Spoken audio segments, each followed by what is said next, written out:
guys. Okay, so today we're going to be presenting an amazing young lady who has hit the El Paso Times, Taylor Lyle. She comes from a lot of different places, and we're going to be discovering exactly how she has contributed to our El Paso community. And she's an amazing addition because El Paso was is a town that needs a lot of different talents, and a lot of us sometimes don't know what the talent is. As you can see, I'm way over here on the picture. We're running in our COVID era. Yeah, no, let's go ahead and show them the whole studio there a little bit. And during this COVID era, we function with distancing, and we have complexities. But today, we've tested everybody out here that we are unfazed at this time. So we're going to be making sure that we talk about issues that are pertaining to wellness and fitness. And Taylor Lyle comes with a lot of great experience. Taylor, hi, how are you? And we're going to introduce her. So we go camera 3. Got it. Taylor, tell us about yourself, because we're excited to see you. We got to meet you in the process of looking up at the highly talented individuals in El Paso, and you were one of the ones that came in as one of the health coaches, fitness trainers.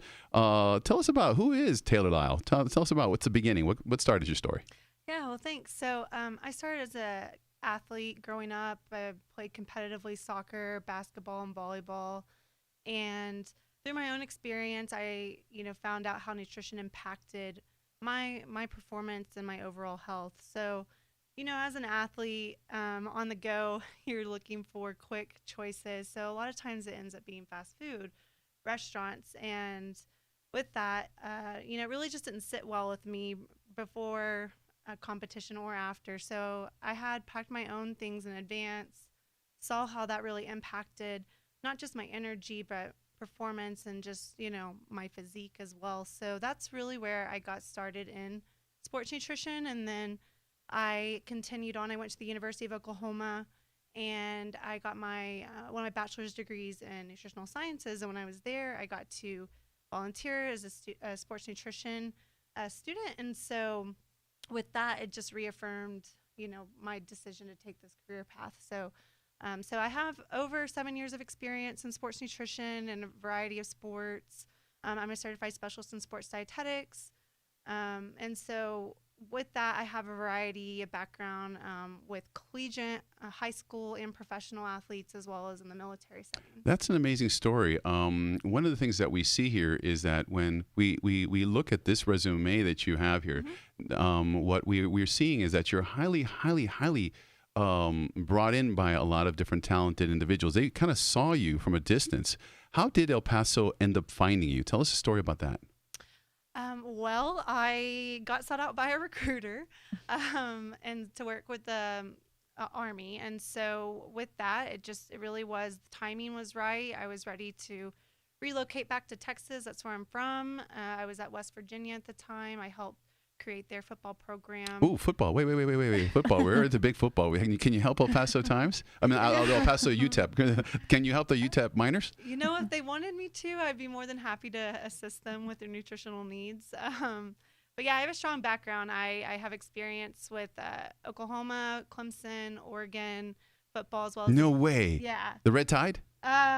No. Is that the Clemson? Clemson? No, what are they called? They're the Tigers. The Tigers? Okay. I messed up so much. I know about football. Alabama. Yeah, well, okay. And then I had the opportunity to spend 2 seasons with the Dallas Cowboys, and then obviously West Virginia after that. Yeah, you spent some time with the Dallas Cowboys. Tell us about that a little bit. Yeah, it was really great. Professional athletes, they're a little bit more in tune to their body because they're just competing at a very higher level, and so it was really great. I loved everyone that I worked with, and I just really learned a lot. I got to do a lot more testing. We looked at muscle glycogen. We got to do all sorts of body composition testing. These guys have the endless funds. Yeah, they really do, and just the nutritional, whether it was supplements or just different foods we could use. We're really fortunate with the resources we had. So we're going to be talking about mindset and all that kind of good stuff. So don't let me forget, Kenna, about mindset. Okay. One of the things that we're looking at here that we want to discuss is how that talent can translate to the people here in El Paso. there's a lot of fitness, a lot of mental positioning, and a lot of dietitian. Were you able to work with different types of providers out there with Dallas? Yeah, and honestly, really, in a lot of my experiences, I mean, you work with strength and conditioning coaches, athletic trainers, doctors, sports medicine, sports psychologists play a huge role. Also, family. Sports psychologist. Okay, okay. Yeah, so they were and implemental packed for the athletes, and then you have all sorts of support, whether that in college it's academics. Life after sports, and just different things, how to survive out in the community, and then in professional they have to also participate in community service, and so they just really have a lot of basically every resource. The athletes have to participate in community service? Okay, great. Yeah. Did you work with any of the doctors out there? Because from my point of view, when I look at an athlete, okay, and when I look at our athletes here, because we have a lot of great athletes in El Paso, I mean, talent that just comes and goes. Right. And one of the things that happens is no one really pays attention to the nutrition people until they're hurt, okay? then that's true. That's what happens when now that, because now I'm making $10 million a year, right, as a football player, and my ACL just snapped, right? Yeah. So I know that part of it's going to be the surgeon, okay, and part of it's going to be the rehab, but the most important thing there is the dietitian, okay? So as the person that works with the dietary changes, tell me a little bit about how you were able to assist athletes return back to get their dreams back. Right. So there's a lot of different modalities. I mean, obviously it depends on the injury, but most importantly, you want to make sure that they're consuming enough calories, and then from there, they're getting adequate macronutrients. So you look at carbohydrates. Depending on the injury, it's generally lower, right? Because you have decreased physical activity level, right? They're not as mobile. And then, protein, you need that for tissue and repair. And sorry. And so with that, it's, you need adequate protein, higher needs generally. And then in fat, you need that for reducing inflammation, for your body to function properly, your organs, tissues. So with that, you want to make sure that they have good fats, high in monounsaturated and omega-3 fatty acids. So those are going to be things like fattier fish like salmon and tuna, different oils, olive to canola oil, peanut oil, nuts and seeds, avocado. So, just your good healthy fats. Those are all going to accelerate injury. And so also too, you look at different micronutrients. So, when you have a stress fracture or a bone injury, you're going to be looking more at your calcium and vitamin D. Those are important for bone health and formation, right? As well as immune system. So, and then you're also going to look at, you hear a lot about vitamin C with immune function, but it's actually important for tissue repair, wound healing, and collagen production. So actually collagen is also a form of gelatin. And so it's a major protein found in, your connective tissues. Yes, thank you. So, that includes things like your bones, ligaments, tendons, skin. And so as you increase that production and makes your tendons and ligaments stronger. So that is something that you can use even in injury prevention. We're going to talk about that a little bit, right? Yeah. Kenna, tell me a little bit about we've been focusing a lot about inflammation, huh? Yes. Tell us about what our main topic here is inflammation. Okay. Has it been? It seems to be a part of everything, whether it's working out or anything. But Kenna, what have we been doing with that? What is one of the most important things with inflammation that we've learned? We learned that it all stems from the gut, and which brings us back to why Taylor's such a great guest to have today, talking about, dietary needs and everything that you need. And she was talking about supplements, which are great. And it's not just supplements we need, though sometimes our body does better when we get the nutrients from the real foods, like she was mentioning the avocados and the salmon, because you break it down differently. But all in all, the end goal is always reduce inflammation, heal the gut. We don't want anything in there to get through the permeability. We want our gut to be solid so that our nutrition can be solid, so that our muscles can be solid. Everything is all connected.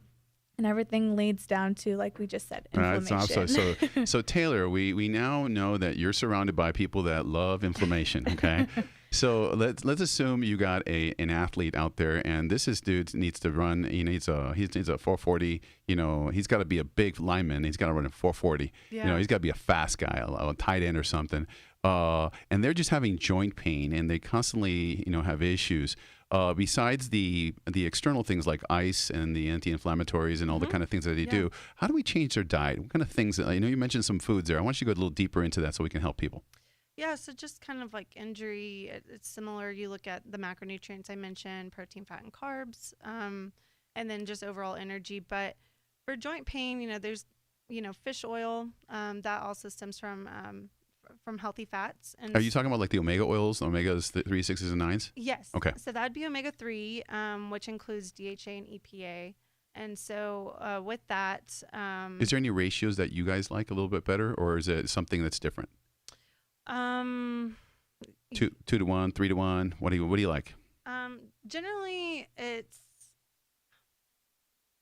I want to say 2 to 1. 2 to 1. That's when I've heard that 2 to 1 is the one we've seen the most. Like 500 milligrams to 1,000 or back and forth. Yeah, that's where generally the most research is in. Yes. And so that can help with joint pain, reduce inflammation. It also enhances bone function, brain function. Sorry. And so, and then you might have heard things like turmeric or curcumin. Oh, yes, absolutely. So those actually are some spices that can help with inflammation. Do you give that to? Would you offer that to the athletes too? I would say try adding that in your food first with the spices. There's definitely supplements available for that as well. With supplements, it's just kind of tricky. You want to make sure that it's safe to use and consume. And so with that, the U.S. Food and Drug Administration, they really don't regulate those until, something big goes on. Exactly. Exactly. Yeah, yes. exactly. So with that, you just give guidance. We generally, as a sports dietitian, recommend third-party certification. So that's going to be things, logos that you would see on supplements that have NSF certified for sport, informed choice for sport, banned substance control group. So those are going to be more of your elite certifications. Particularly with inflammation, one of the things that we've seen is that in an inflammatory issue such as a joint issue, one of the things I've noticed is that omegas, curcumin, vitamin D, all the vitamin C's, A, E's, and C's, the anti-inflammatories, the antioxidants. Right. Those are really, really cool. Particularly when it comes to omegas, is sometimes you don't know at which place to stop. Sometimes you can tell, like for vitamin C, as you dose up, you can usually tell when you've just crossed over the line because it does end up kind of giving you a little bit of diarrhea. So you've gone too far. So it could be 1,000 for some people. Sometimes you can dose up to 3 in certain individuals, but you want that at a high level so that it helps with the proteins. The omegas, if you go too far on those, sometimes you'll be laughing and you'll be bleeding out the nose, right? So you've gone too far. Because you can definitely overdo it. Yes. Yeah. So when we do that, we try to figure out ways to limit our ability to overpass. And that's where someone like yourself would be very important to be able to come up with a diet. I'm a big believer, I've always been, is that fitness is probably about 10%. 90% of the athlete comes from feeding those genes, which is nutrition. And that's the whole thing, and the genetic design and the sports genes. So what I look at is that when you look at some of these athletes, I know I touched on it, but would you work with the orthopedist? Would they come to you and say, hey, you know what, this guy, we need to get him, he's got to be back in 6 weeks? Because that's the same thing that happens here in El Paso. We got athletes that are national champions. We got Division I, Division II, Division III, NAI, as NASI, I think it's called. Is it NAIS or NASI? One of those. It's really important to get these kids when they get hurt to nutritionally be backed up with the right foods. Yeah. So in the event of someone with, let's say, a shoulder injury or a knee injury, how would the orthopedist look for the Dallas Cowboys? And because you did mention that you worked with them, would they want your help? Yeah. So there's several different disciplinaries involved, but nutrition does play a huge role. And so that's conversations you would have with sports medicine, whether that's the athletic trainer who spoke to the doc, because they have a busy schedule, or if it's the physician talking directly to you. So depending on the injury, would obviously change your nutritional approach. One of the things that I remember doing is that each sport has different types of nutritions, right? Yep. So, and a lot of people don't know that. People think that you can fade the volleyball player the same thing you can be a football player. It's not the same. No, Yeah, no one size fits all. No. So this N=1 component. I remember that one of the Dallas Cowboys orthopedic surgeons is Daniel Cooper. Yep. Daniel Cooper at the Carroll Clinic is one of the top reconstruction for knees, and has been able to work with a lot of people from Oklahoma. As a matter of fact, many of the Oklahoma wrestlers go to Daniel Cooper. And Yeah. one of the things is he does his job. And I got to tell you, the guy will do a reconstruction of a knee in 20 minutes. And he's done. He walks out and says, "I'm done. Bye." Now you got the best knee job, but then that's when you come in. You Yeah. come in with the nutritionist and as well as the coaches for the rehab, the therapist, and that's all about nutrition. Right. Talk to me. Wrap yourself around, let's say, just like someone with a knee injury, okay? And let's talk about taking them back into recovery from the beginning, from the time that say, you know what, we got the physical therapist, he did his thing, but we want to feed this guy the right way. How do we Right. do that? Go ahead. Yeah, so look at overall diet, would assess nutritional needs, calculate what they would need, and then factor in the macronutrients, like I said earlier. And, What are macronutrients?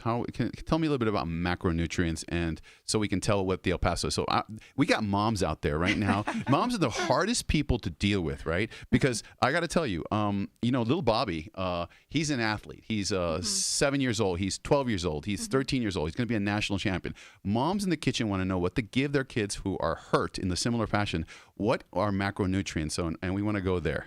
Yeah, so carbohydrates is your primary energy source. That's a macronutrient, as well as protein and fat. And so you really want to focus on, protein, because you're trying to rebuild that muscle tissue, right? And you want it to grow. So protein needs to be a focus, as well as fat, because that's going to help reduce inflammation, help the healing of the tissue as well. And so those are the two primary ones that you want to look at. And then carbohydrates you definitely still need, even just for brain function, right? And so you just don't need as much when you're injured because you're not moving as much. So those are the macronutrients you want to look at. And then when you have that confirmed, you want to start looking into micronutrients. So if it's just a tissue injury instead of bone, you're going to want to look at more of like a zinc, right? So you're going to need that. Well, that's a micronutrient that you're going to need for tissue repair, regeneration. It also helps with immune system function.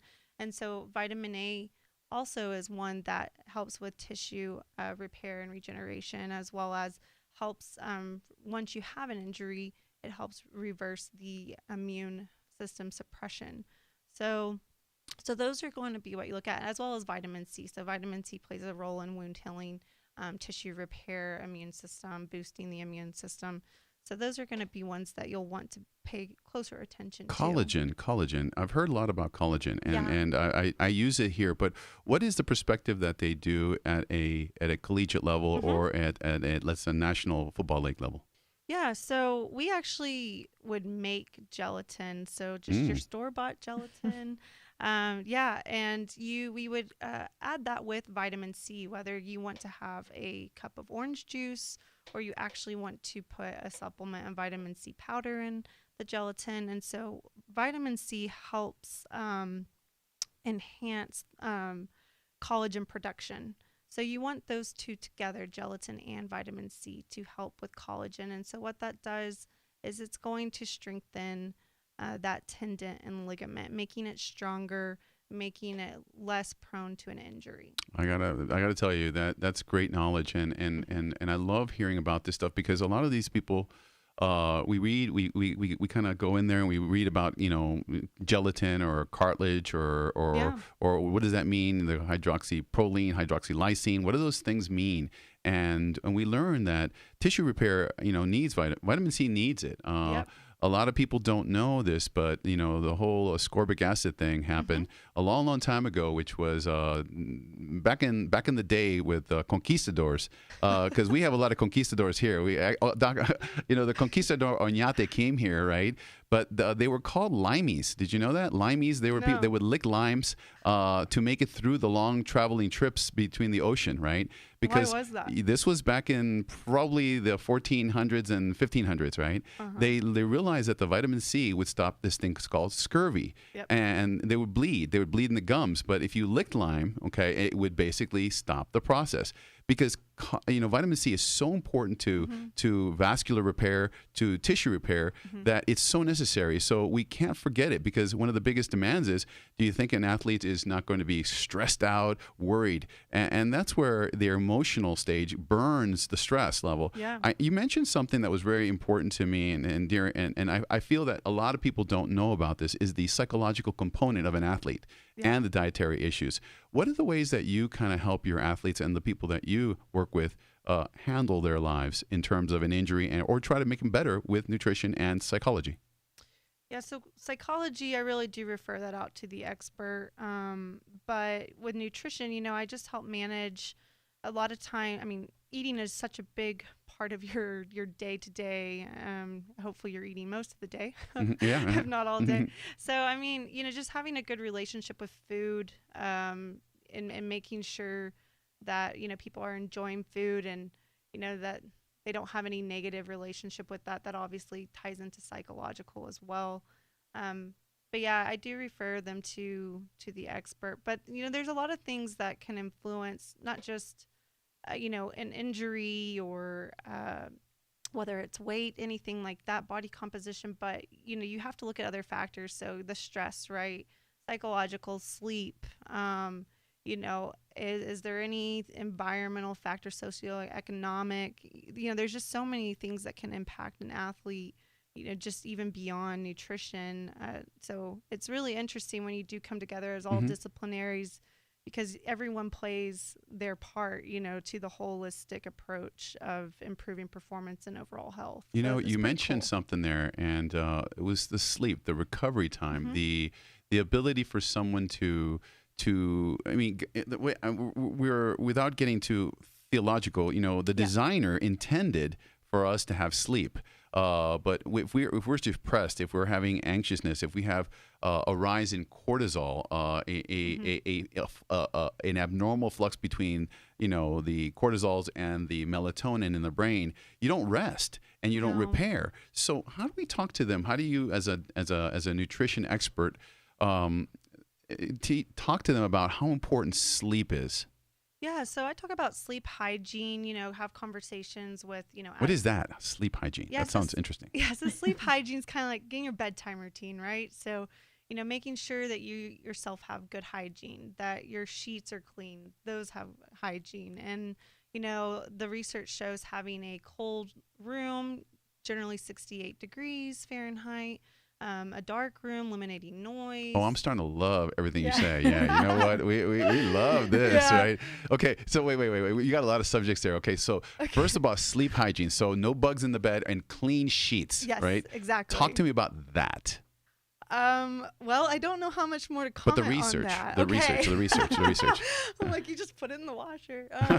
But but clean sheets have been determined to be so important, huh? Yeah, it's just good hygiene really does promote better sleep quality versus, I guess, going to bed dirty. So, yes. So that shows, that's important. And then, you also look at blue light emission, right? So from your TV, your phone, tablet, whatever it is, really trying to set a timer for yourself to put that down at a certain point before bed, or getting the cool orange glasses that yes that can help the blue light go away. And so there's some routines you can do, and for nutrition, you want to avoid processed foods, higher fat foods that have high saturated fat, trans fat. So those are going to be your fried foods, your baked goods. Now that you mentioned that, you were talking about the processed foods. Kenna, you have a neat Mhm. way of figuring out where processed foods are in the store. What is that way? Oh, yes. To just when you're grocery shopping, shop along the edges of the store. Don't go into the aisles because as soon as you start going into the aisles is when you start getting into all the processed foods, all of the added ingredients that aren't necessarily good for you. So if you just try and stay on the outsides, that's where you're going to get most of your produce and your meats and your everything you need. Just right on the outside. Don't go in. Don't go in. Well, I'll tell you what. I realize that we have to go in there and we have to go into that area of the inner aisles. But the more organic, the more we can control our budget on the outside rim and minimize the internal areas, specifically those areas where things are in bags. Those are the areas that are processed food. And we got to avoid those, specifically if we're trying to recover from an injury. Moms, look, I know you're the craziest of all people. When we want our kids to be good. Little Bobby, little Lincoln. If Lincoln gets throttled, and Lincoln is Kenna's young little boy who's got a lot of energy, and if he gets thumped on the field, right? What's mom going to do? Oh, happy Lincoln. No. She's going to get well, I've seen most moms get all over their kids. But what they can do is they can give them a proper nutrition, and that's an important part. And sleep hygiene is so important. And I don't want to leave that subject because it's so cool, the sleeping process. And you were mentioning something specifically about the sheets being clean. I can tell you, right now, sometimes we don't have the help because of the COVID. Everyone is limited from going to help you at the house. Mm-hmm. So what happens is your sheets are a little longer, maybe dirty. You don't have them as clean, and that may happen, right? So if that happens, you don't sleep as well, right? So I hope that makes sense to a lot of people. So I don't want people out there telling their wives, you need to clean my sheets so I sleep better, but it does matter. How about timing of sleep for an athlete? Is there a better time? Yeah, so you want to get, 8 hours of sleep if you can. And some ages require more. So when you're younger, you actually need closer to probably 9 to 10 as a child. And then as an adult, you don't need as much because you're not growing and developing. So, but you still want to aim for 8, if not more. And research has come out that if you have the luxury of taking a 30-minute nap during the day, that also contributes to overall quantity of your sleep. Right now we've been going through the COVID protocol, and there's kids in school that are athletes. And I got to tell you, it's one of the craziest things to watch. One thing is the athletes are going crazy because they can't run around a lot. But one unique thing that has happened as a result of sleep, I got to tell you, I've seen this in my own house. My daughter grew about an inch. Just because she's sleeping more. Yeah. And they're under a lot of pressure when they're in school, but because of the COVID thing, they're sleeping better. They're not spending as much time going out of the house. They can't leave. They're stuck in the homes. But I got to tell you, my daughter grew, and she's 17 years old, a whole inch, from 5'6" to 5'7". Why does that happen? And tell me a little bit about what the sleep has to do with growth, because that's important. Yeah, so growth hormone is released when you're sleeping. So when you get optimal hours of sleep, it allows that to fully develop and be produced properly. So yeah. Will it work for me? Maybe not in the same way of growing an inch, but I want to grow. Go ahead.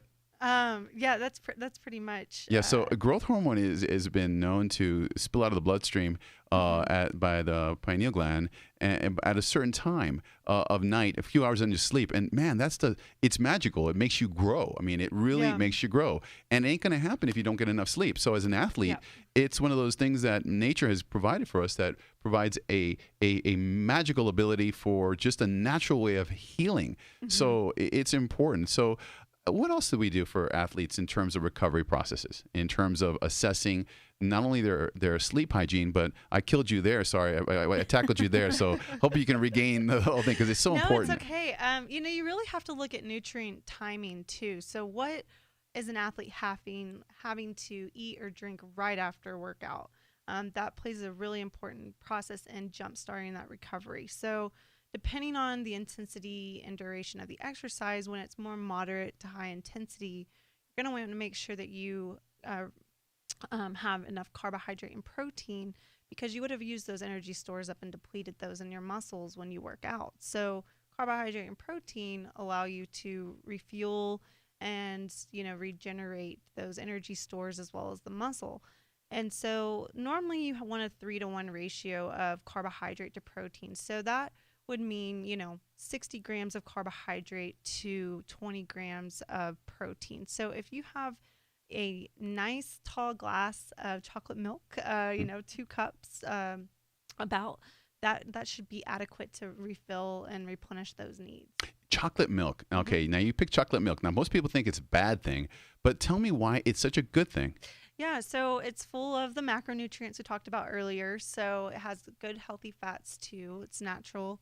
And then it also has electrolytes. So electrolytes is, primarily you lose sodium through sweating. And so those are things you're going to also need to replenish to make sure that you have optimal hydration after working out as well. And then it's fortified with different vitamins and minerals. So you hear a lot with bone health and drinking milk. Yes, it does have calcium and vitamin D. A lot of times it has, some other vitamins like vitamin A as well. So it's just you get everything in one beverage, which is awesome. You had, Go ahead. sorry. Go You had ahead. mentioned earlier something about calculating what each athlete needs.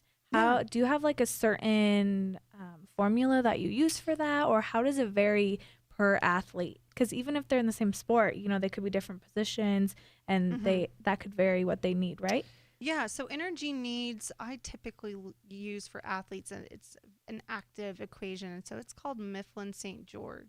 So that's what I use for adults, healthy adults and active adults. Is it Mifflin or Mifflin? Mifflin? Oh, Mifflin. Okay, gotcha. St. George, got it. Yeah, sorry, might have been hard. No, me. You know what? I like repeating because I'm thick. No, it's okay. So you could Google that and find that. And it's gender specific. So, there's one for female and one for male. And from there, that would give you just, your energy needs, which takes into account age, height, and weight. And so from there, you look at, how active is this individual once I have their basic needs to just exist.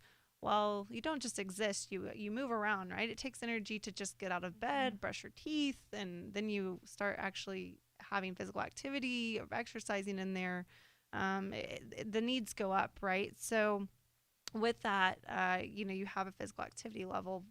But also, it's great now that you have all these GPS data. So whether it's like a Fitbit, a Garmin, even Apple Health, if you have an iPhone, it tracks, your steps or the distance you've gone, intensity. And so all that calculates your calories burned, which has to be factored into the overall equation, right, to properly assess needs. So then when you get to sports specific, you have all that data to determine what that person needs, but then you also have to look at your macronutrient needs are going to be different for sports. So, a marathon runner is going to need a lot higher carbohydrate intake versus your lineman football player.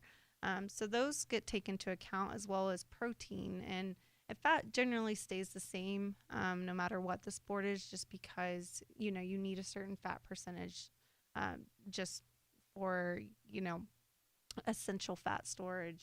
In terms of each individual, and I'm thinking I'm thinking in football, I'm looking at a linebacker who's the metamorph, really unbelievable athlete. Usually is butt up against the fullback, and they got to go kiss each other somewhere down the line there, right? Yeah. And then you have your center, who looks a little different than the outside tackles, right? Yeah. So the weight that we typically do this is through a BMI test and BIAs, basal metabolic systems, or bioimpedance assessments. Do you use those in the military to assess and to help the athletes with an awareness as to how much muscle, how much bone density, all that kind of stuff? Yeah, so you mentioned BMI, and that is used in the military as well as clinical settings to determine if an individual is healthy or unhealthy. But it actually is not the best way to determine that, right? It doesn't take into account gender. It doesn't take into account age or your body type, body composition. So you mentioned bioelectrical impedance analysis. That would be body composition. So body composition takes a look at fat mass, your fat-free mass, which is also referred to as lean mass, and then you get a body fat percentage. which a lot of athletes tend to care about is their body fat Yeah, I percentage. do.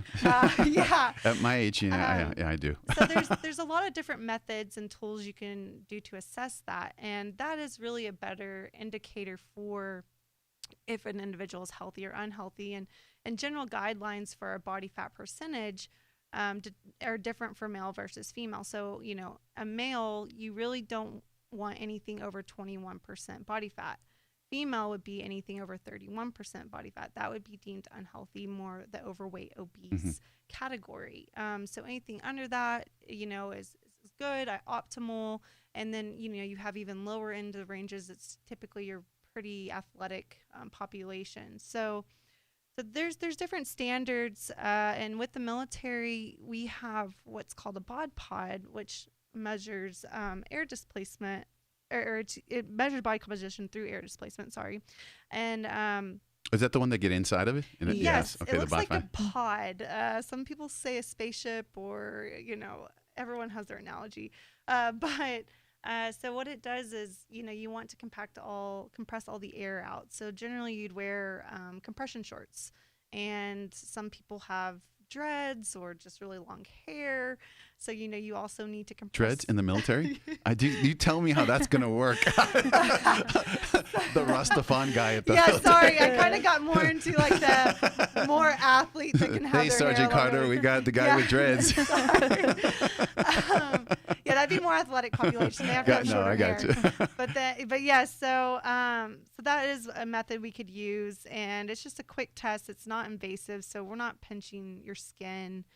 You're just getting into this pod, and then it measures through the air.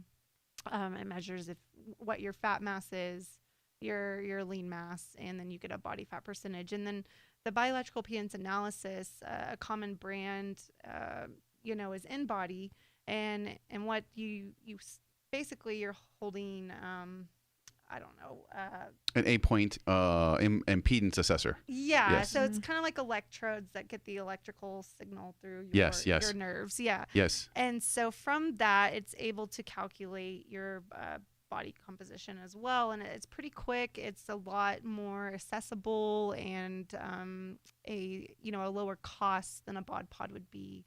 So we do have that available as well. And then, if you have a lot of resources, like some of the professional teams and collegiate programs, the DEXA is the gold standard for body composition. But it's really not accessible. It's pretty expensive. And the nice thing about that is you can just it's minimal X-ray exposure, but you can wear loose fitted clothing. So you don't have to worry too much about apparel, and then it's just depending on the machine, it's 7 to 12 minute scan. And then the cool thing about it, it doesn't only just break down your body composition, but it looks at bone mineral density, so you can actually see how strong your bones are.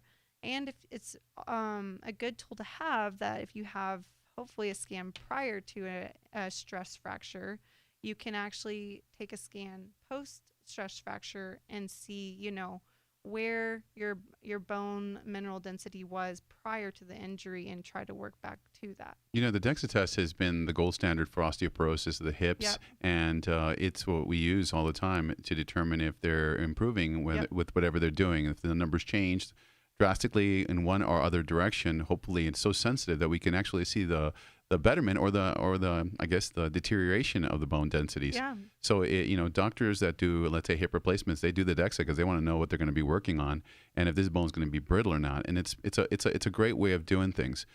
We have discussed the pod and the different types of things like InBody. And what we've come up with is that simplicity is probably the fastest, and by the DEXA, the cost, as well as the bod pod, the complications of finding a facility. None of us have the U.S. military. But the InBody seems to be a real great way of doing that. UTEP has those, and they use those and their personal trainers and their fitness trainers, physical therapists do that. So it is a real good way. And maybe it's not as accurate as the bod pod, but it comes within 1%. But here's the cool thing. It's consistently accurate. So in other words, even if it's 1% difference, it stays that 1% difference. So you can see variations. So I'm glad that they Yeah. do that in the U.S. military.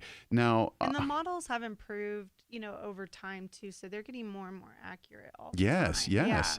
Yeah, let me ask you, in terms of the military, in terms of how you train the athletes, because you're part of us now. One of the things about El Paso is that once you live here about 3 to 4 years, you become part of the community, and people start knowing about you. Tell me what you want them to know about you, okay? Because what this whole podcast is about you, and we want them to know what kind of resources, how they get connected with you. I've seen your website. It's a beautiful website. It's got thank you. really cool information on there, and I do recommend it. What's the website again? It's tailoredforperformance.com. .com. Well, you can see her there, and she's actually doing some training with some athletes. But tell us what they can look for in terms of you as an individual, and why would someone seek you out, and what kind of things do you like to work with, or your thing that you enjoy?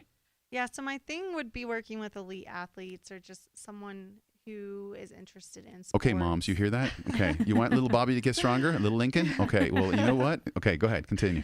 And so, I'm all about individualized, personalized nutrition. So really tailored nutrition to improve your overall performance and health. So that is what you're going to get from me, whether you seek me out on my website, Instagram, whatever, that is what I offer. So whether that is to improve, your body composition, you have weight goals, maybe you want to lose weight, you want to gain weight, and you're struggling to do that.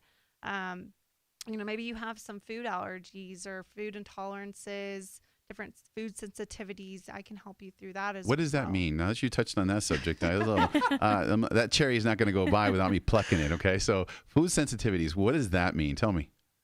Yeah, so, you could have a big one is, right, lactose intolerance. So you might not be completely have a dairy allergy, right, or completely lactose intolerant 100%.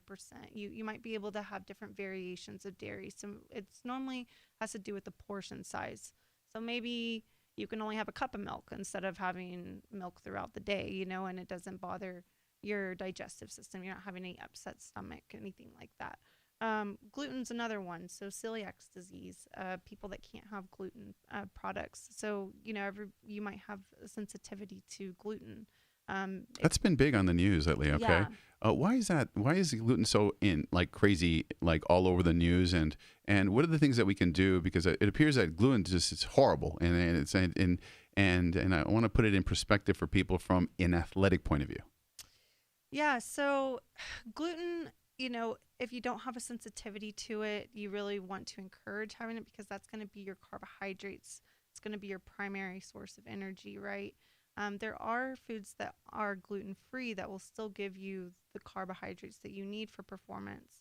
So those are things, you really want to sit down and figure out exactly how sensitive you are to that, because for an athlete, you really need that to perform best as well as recover.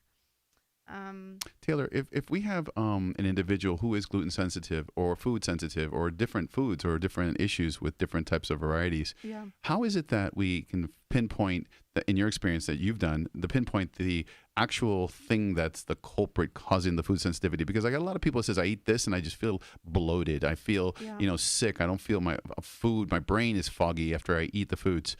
What are the things that we can do to assess and kind of come up with a plan that is of a higher level than just say, stop eating? Yeah. So sometimes it's really hard to pinpoint exactly what food it is that is causing the issues, because generally you don't just have one food group by itself. Let's say if you're having a meal, you're not just going to have the pasta, right? You're going to have maybe a protein with that and maybe the sauce and different things. So it can be tricky, but a way to try to determine what it is causing those GI issues is you focus on the one food group. So you would try to have it by itself, and then, you see if you have any symptoms, maybe 30 minutes up to a few hours afterwards. And then if you don't have any symptoms, then you move on to the next food group. And that's how you can assess or pinpoint. So let's say it's albumin, like an egg. You would be able to track it down if you stop eating the food and you just feel better, right? Yeah. Gotcha. Well, I got to tell you, there's a lot of technology that I did not realize that's out there, specifically regarding food sensitivities, and we talk about it often, and it's really great to see the role play of interdisciplinary approaches that you have. One of the things is about an interdisciplinary type of practice is you have dietitians, you have orthopedists, you have physical rehab people, you have people that can understand the deepest understandings of genetics, because the tests are easily run to find out the susceptibility, the homozygous, the heterozygous genes, the SNPs, what they call, singular nucleic polymorphisms. Is that what they call it? What the word is, right? SNPs, that really allow to further assess where the person's predispositions are. It's really cool that you're here. When you're saying about that you talk to people and then you work with people, do you do telemedicine as well?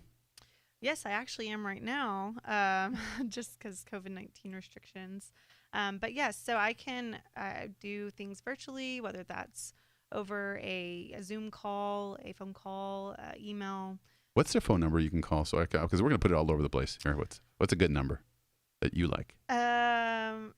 I'll do it later then. Okay, I got you. Okay, so we'll do that. I can give an email right now. You're first of all, a lot of things that we've learned is that she works with a lot of your unique athletes. People on there that sounds like special forces out there, so that she's really connected with the science of dealing with the most elite athletes. So her privacy is very important. So if that makes sense, right? So not that I don't want people calling me, but well, I'll tell you what. You know what? It's very important to see that you have. You know what?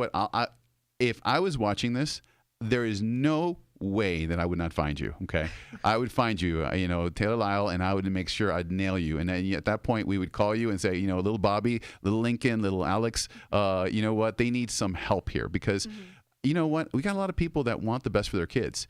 And these athletes are just incredible. So you have that knowledge and the way to sit down and work with moms and dads, primarily moms, because moms don't want little Lincolns to get thumped. It's that simple. I use Lincoln because it's Kenna's little boy.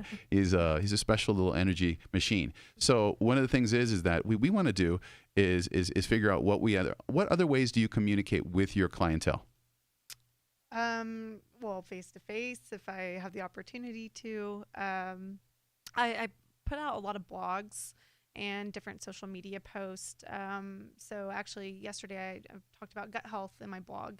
And then also yesterday I pushed out, vitamin C food sources on my Instagram. So, that's another way people can contact me. Can you give out your Instagram address? Okay. Yeah, it's just my name. So Taylor, Taylor _Lyle. That's Lile. Okay, perfect. We can find you that way because I'll be a follower and we'll be following those ideas. It's very important to stick together. A little bit of background. El Paso has been a town where it's been very segregated, but now it's getting very well connected.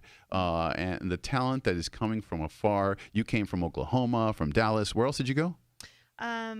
South Carolina, West Virginia, Oregon. I was in England at one point. Dude, it sounds like a song. You have really everywhere you've raked up knowledge. Yeah, I have. And now you brought it here to El Paso, right? Yes. So I mean, from England to Dallas Cowboys to the rooms to the furthest places, you bring it to El Paso for us. We feel very privileged. I know I speak for Kenna too. I do, don't I? No, I don't. But I can say that she's very knowledgeable, and we need people like this around El Paso. And I got to tell you, it did not exist 10 years ago. Yeah. Not to this level. Maybe a little bit more 10 years ago, but 20 years ago when I first came to town, it was not existent. This kind of intense knowledge. What brought you to? You were recruited. Just to go back a little bit on that, you were recruited. Yeah. And what did they say? So they obviously wanted me to work with the Army, and so it's a pilot program. So we're still trying to develop the resources and just the standards of it. So it's exciting. I get to help create some of the policies and procedures and just how we operate as a department. So it's myself, couple strength and conditioning coaches, athletic trainer, and physical therapist. So we operate as a performance team. Oh, wow. So yeah, it's pretty cool.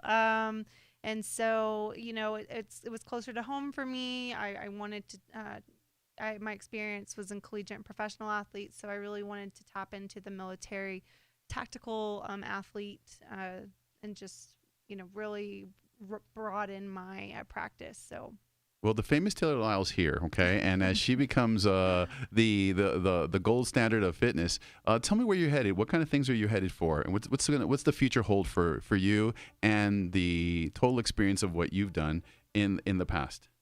Yeah, so the future, I'm actually, so Taylor for Performance. Right now, like I said, I cater to elite athletes trying to tailor nutrition to improve their performance and health. And I'm in the process of developing an app right now. So that's really exciting for me. Hopefully I can disclose more when it's, finished with development, Yes. hopefully the first of next year. So that's what I have going on personally. And then, professionally with my full-time job, I think that, I definitely want to stay in the military sector. Even tapping in more to special forces would be very, very exciting. Can you talk about that? Can you talk about the experiences that you have in special forces? Because I got to tell you, all these athletes, they will one day be adults. And the wrestlers, the high football players, the linebackers, those are the ones that go into special forces when they go to the military. So how is it like to deal with them on the adult version of crazy athletes, intense athletes? Yeah, so along with combat forces and professional athletes, it's different. You don't just have, they typically have a family or they have other things going on in their life besides just themselves that they have to consider. So you have a little bit more variation, more real life experience and application, right? So it's different, but it's exciting. You can get a little bit more technical with them, and they're just more likely to do it sometimes. Although you have your younger athletes too that want to get better and want to look like whoever their idol is. That's maybe a professional athlete or, so they will do what it takes to get to that level of performance and an athlete. I know that a lot of the military members have to eat like MREs and stuff like that when they're in the field. Mm-hmm. Have you noticed a change in their performance or anything like that when they come back, since those meals aren't, I'm sure they're not quite what nutritional standards. They do the job, but. Yeah, so they definitely don't prefer MREs, right? The ones that I've dealt with and in the field, and a lot of times it's the only sources that they have, and so I have noticed a trend of losing weight and just being underperformed, dehydrated when they're out in the field. Yeah. Mm-hmm. When you said that, what is it about the MRE that they don't prefer? I really want to know that. Yeah.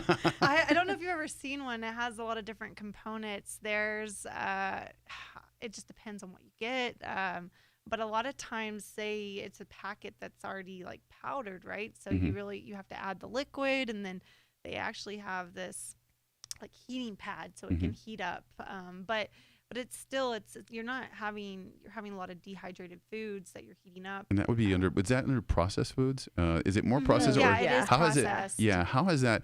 I guess because the military is going to take care of its people, right? With even MREs, how have they balanced the? Or maybe it's a question that no one knows that because it seems like top secret. But the ability to make food not with preservatives, but still good quality for these individuals in the sense of follow the most holistic approach for their health. I don't know that they don't have any preservatives because they have to be shelf stable for so long. So they have to have those to be able to be good. I wonder if what it would be to eat MREs while you're pregnant, huh? Have you done that?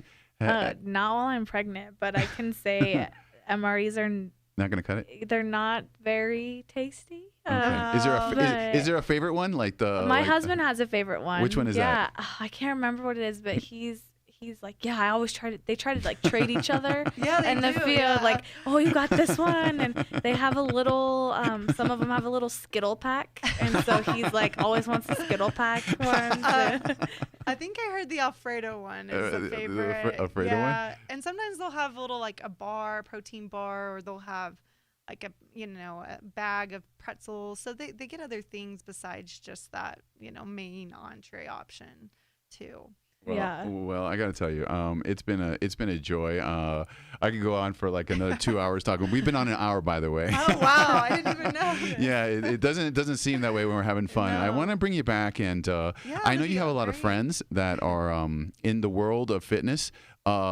We love to hear what El Paso has to offer, not only to present you guys and to showcase you as an individual primarily, but also for the awareness of El Paso to see what kind of options are. It doesn't matter that you may be in the military. You offer a lot of knowledge, and little moms and moms with little Lincolns, I use as an example, they want the best for their kids, and they're not going to put up with little Lincoln getting thumped. So one of the things is I want to give my child the best. I know that you mentioned things like chocolate milk, right? Yep. To me, that's good, but I've also noticed that people that like wrestlers that cut, and they're, let's say, 138 and they got to go to 112, right? Those guys that cut to 112, they break from doing that. And if they have the proper nutrition through the process, specifically the micronutrients and the macronutrients through the process, you're going to send your kid through a hurricane, and you're a hurricane fighter, one of those airplanes that goes into the deep hurricane. You're going to make sure the bolts are on that airplane really well. If the kid has poor nutrition and he goes into a battle, he's going to snap, and you're going to see it in form of a broken ankle. You're going to see it in a snapped shoulder, a clavicle dislocation. It's going to come out that way because these nutritional insights are very good, like chocolate milk. My secret was for my kid, it was Ensure, just because it was the old for the old people, good enough for the old people, and the kids don't want to they want to carry chocolate milk on them, but they'll pop an Ensure between classes. But the point is micronutrition, macronutrition, and making sure that each child has the right stuff. So I really appreciate the fact that you brought this to our light, because it's information that I want to go over that. So I really want you to come back, and I'd love to come back. and you're gonna enjoy, because we're gonna make you gonna put your grill everywhere. We'll even get you some metal grill for teeth. No, just kidding. To make it look good, so it'll be the Taylor Lyle grill. So we're gonna put it everywhere so people can see it, and we're very proud to have you, because this kind of experience that you really are international at this point, right? Because you gone to all over the place, right? Right? It sounds like a Pitbull song. So it really is something special, and I really look forward to having you back with people, so that we can discuss even more complex issues. Yeah. Because I know you know a lot about BMI, okay, BIAs, and that deep science is. We have a lot of highly intelligent individuals here. We got UTEP, we got engineers everywhere. We got the people with the thick glasses that will tell you about the macronutrients, micronutrients at the molecular level. So what we want to do is we want to bring that kind of knowledge here and showcase what practicality comes, because it's no good that it's in a book. We need people to explain it to us, and I really appreciate you coming out and sharing that with us. Any other comments as to what you want to leave us with? Just thanks so much for having me. It's been really a pleasure just talking to you guys. And if there's any questions anyone has, please feel free to reach me at my website. That's taylorforperformance.com. That's with a Y, not an I. and then again at my my Instagram, Taylor_Lyle. So thank you so much for your time. Yes, we're really appreciative of you, and we can see ourselves here, and we're in the little podcast, and we're experiencing a little bit of social distancing. If I come down with sick, it was her. I've been tested almost every day. You really? Oh, really? Well, really? just like temperature and things like the temperature every day. Yeah, because we're testing everybody. We got to do that forehead, make you feel like you're going to be shot in the head somewhere around here. It's kind of a crazy thing. But anyway, thank you so much, and we definitely look forward to having you back, because you've been a real great source of just being fun conversation. Thank you so much, and we look forward to having it.